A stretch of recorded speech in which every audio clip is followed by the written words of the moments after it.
Good morning, children. Let us begin with Standard 5 EVS, Unit 9, Up You Go, Part 2.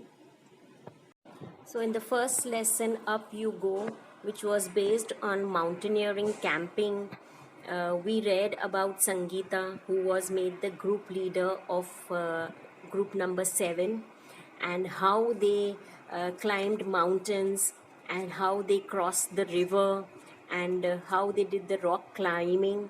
All we had discussed in the first part. Now we have to continue with this chapter and we begin with the second part of this lesson. Now we begin with a funny incident. Now, what funny incident is mentioned here? This funny incident had been taken place on 14th February. They started their journey on 2nd February, and now so many days, 12 days have passed, and they are still going to reach a certain point, and the journey of mountaineering is going on. So let's continue. It was evening. Kondombi was feeling hungry. We did not have anything to eat. She jumped over the fence and got into a field. She quickly plucked 2 big cucumbers and came back. Just then, a woman came from behind and caught hold of her bag. She started saying something to Kondombi in her own language. We could not understand what she was saying. Kondombi was trying to explain in her Mizo language. Now, what was the funny incident? That they had reached in the evening to the place after the rock climbing. They had reached in the evening and they all were hungry. So what did Kondombi? She was from Mizoram. She did not know Hindi. She was feeling hungry. So she jumped into a field from over a fence. She got into a field where cucumbers were grown. She got in there and she got 2 big cucumbers and she was coming back. Just as she was coming back, she felt that some woman was holding her from the back. She had hold her bag and stopping her. So she started saying, that lady started telling Kondombi something in her own language. And even Kondombi did not know Hindi and any other language. She just knew Mizo. So she was saying something to that lady in her language, and that lady was telling Kondombi something in her own language.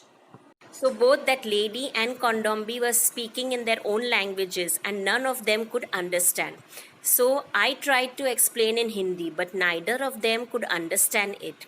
Finally, I folded my hands to say that we were sorry. So even Sangeeta, being the group leader, she tried to explain to that woman in Hindi. But even that woman did not understand Hindi, neither Kondombi. Then finally, Sangeeta also was tired explaining, so she just joined her hand to say sorry, a type of a sign language that anyone can understand. But then our group had gone far ahead. It was already dark. I thought we had lost our way. Now we were really scared. We could not see anything even with our torches. I started sweating even though it was cold. I tightly held Kondombi's hand. I called out loudly, "Where are you all? Can you hear me?" My voice echoed in the mountains. We both started to whistle loudly and flashed our torches. So as Kondombi, Sangeeta, both were trying to explain to that woman, it took a little time. By that time, the other group members had gone far ahead and they both were left at the back. Now it had already become dark because they were there in the evening. Now it had almost become dark and they both thought, and Sangeeta thought, that they had lost the way because they could not find the other members of their group. Now she felt very scared because it was almost dark and she could not see anyone. They were searching everyone with their torches on and still they could not find anyone there. Then she almost started sweating with fear And though it was so cold and they were at that height of that mountains and it was quite cold, but still she was sweating with fear. Then she hold her uh, group member, that was Kondombi's, hand very tightly so that even she could not get lost, and they both started walking ahead with their torches on, and they started screaming, calling out to the other members that where they were and whether they could hear them. And when they were screaming, as they were on the height, their voices were echoing in the mountains, and they used their whistles and they started flashing their torches so that the other group members also would know where they were. And whistles and torches and everything they were carrying in their rusk bag that was at the back, which they were carrying. Probably the group had noticed that we were missing. We heard some whistles at a distance. I understood the signal. We held each other's hand tightly and waited. Kondombi felt that we should keep talking. She started singing a Mizo song loudly. After some time, we saw them coming towards us. At last, we were with the group again. So, everyone were carrying whistles in their rusk bag. So after some times, Sangeeta realized and heard some whistling sound, and she understood that the group was little far ahead of them, and she understood that this was the signal being given by the other group members, and both waited over there for the other group members to come to them. So by that time, Kondombi thought that they should talk something, but both did not understand each other's language. So Kondombi started singing a Mizo song in her own language. And after some time, the other group members approached towards Sangeeta and Kondombi, and at last they all were together again. So this funny incident took place on the 14th of February, and now this is of 15th February. A special guest had come to meet them. After dinner, we met a special guest, Bachendri Pal. Now, who was this Bachendri Pal? Even she was a member of this institution few years ago, and she had learned mountaineering in this institution. So she had come there as a special guest to meet the instructor. Who was that? That was Brigadier Gyan Singh.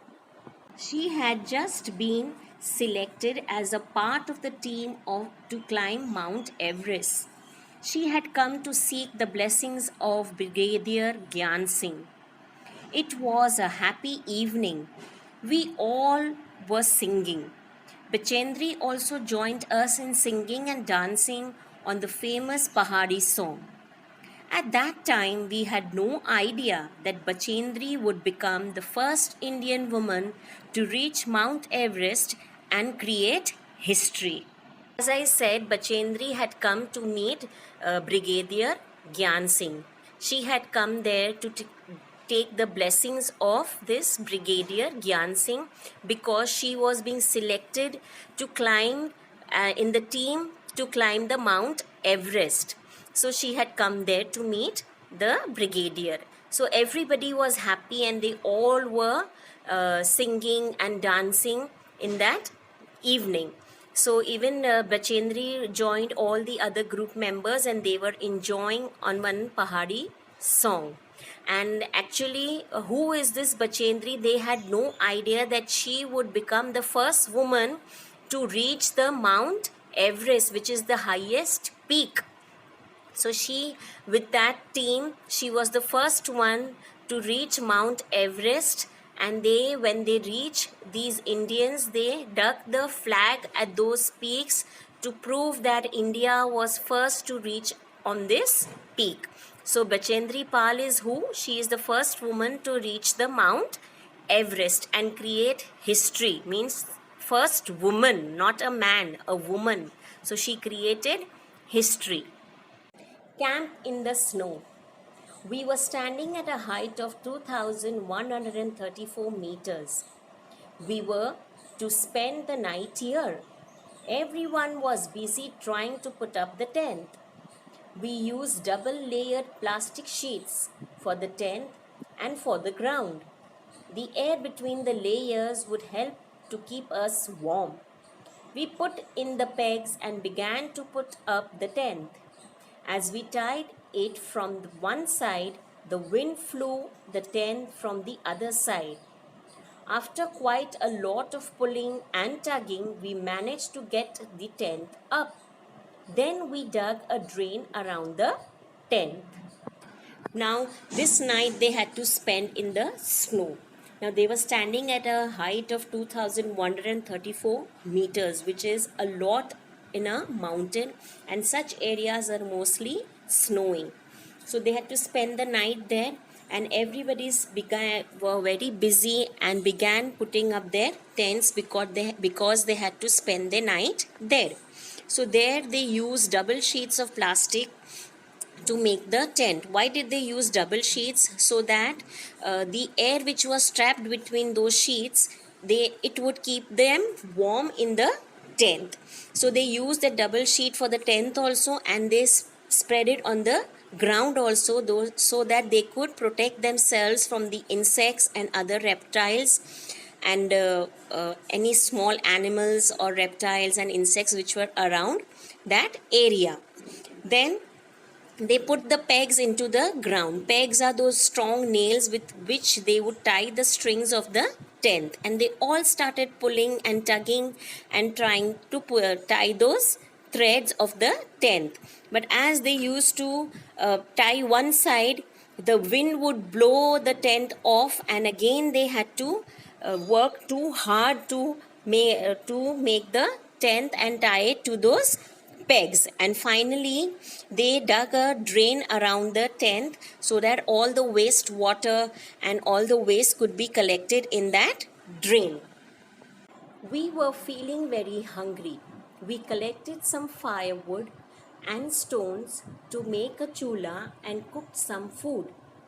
After the meal, we collected all the waste in a bag to clean the campsite. Soon we got into our sleeping bags. I was not sure if I would be able to sleep in it. Would it be comfortable? Would I not feel cold? But the bags were filled with soft feathers, which helped in keeping us warm. We were all very tired, so very soon we fell asleep. Now, after they prepared the tent, they were also hungry. So they collected some sticks for firewood and some stones, and they made a chula from where they could put their vessels and cook. They carry all this in their rusk bag. So they started cooking, and they cooked something for them, and they had their dinner. And then they all were so tired that they wanted to sleep. So they all got into their sleeping bags. Now these sleeping bags are bags which keep them warm. So she was thinking whether she would be comfortable in the sleeping bag and whether she could get sleep in that bag. But as she wore that bag, she felt that there were soft feathers in that bag to keep themselves warm. So they were so tired that they all went to sleep at once. See children, this is a picture of a sleeping bag. Can you see it is so thick, and there is one hole from where you need to enter, and only your face remains out and you are fully covered so that you feel little warm. And this is in the snow where they tie tents, and they have to live in this tent in the snow, and they are covered with those sleeping bags so that they can sleep in those tents. And this is all the equipments, and this is the way they make their tent, and how they face all these adventures when they are going for mountaineering. They need to face all these difficulties in the snow. The next morning we woke up and found that it was snowing. White snow, fluffy snowflakes were gently falling. Wow, it was so beautiful. The plants, the trees, the grass and the mountains, everything looked white. Today, we were to climb higher to 2,700 meters. We walked carefully on the snow with the help of sticks. It was difficult because we kept slipping. By afternoon, we had reached snow covered mountains. We enjoyed throwing snowballs at each other and making a big snowman. So, in the night, they all were tired and they went to sleep into their sleeping bags. And the next morning, when they woke up, what did they find? That it was snowing outside.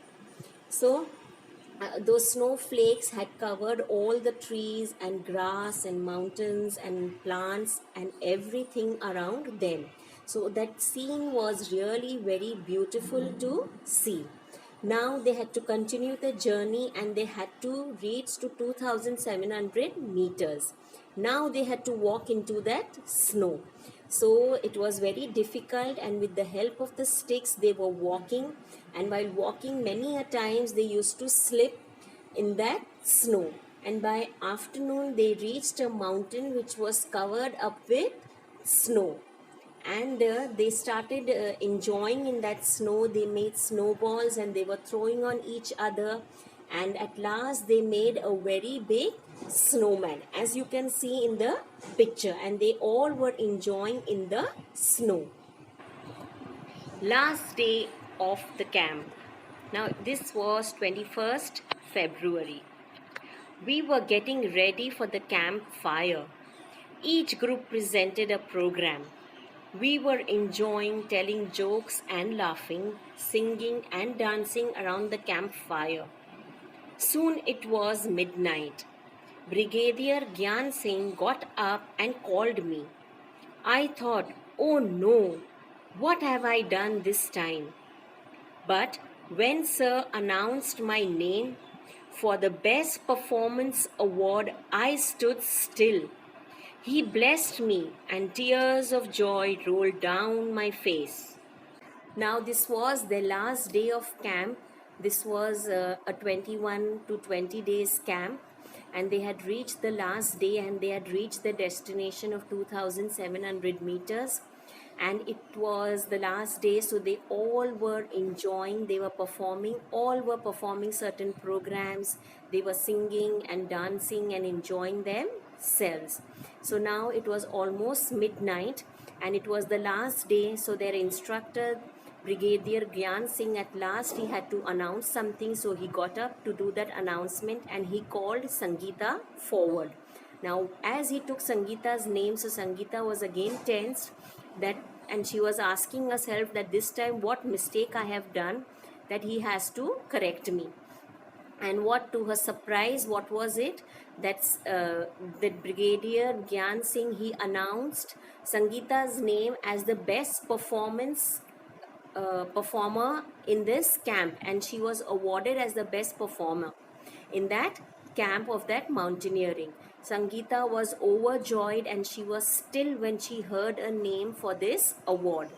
And Brigadier Gyan Singh blessed her, and she was so happy that tears started rolling from her eyes down on her face. So she was so happy.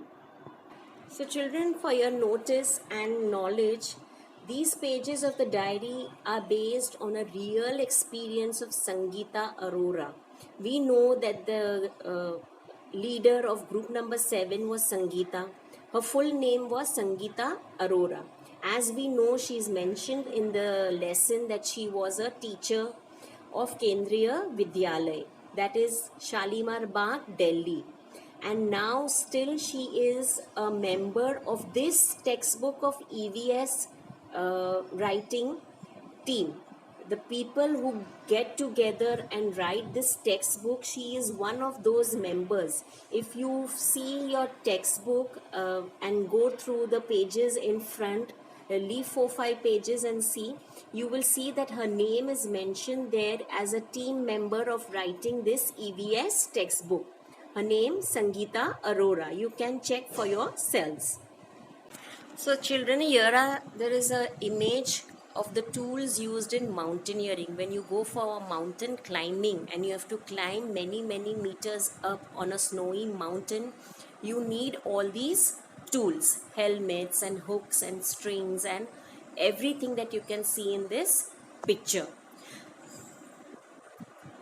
and these equipments are carried with them in their rusk bag. You can see torches and a compass and watch, their shoes they wear, binoculars. All this is carried in their bags, in those backpacks called the rusk bag, which are carried on their backs.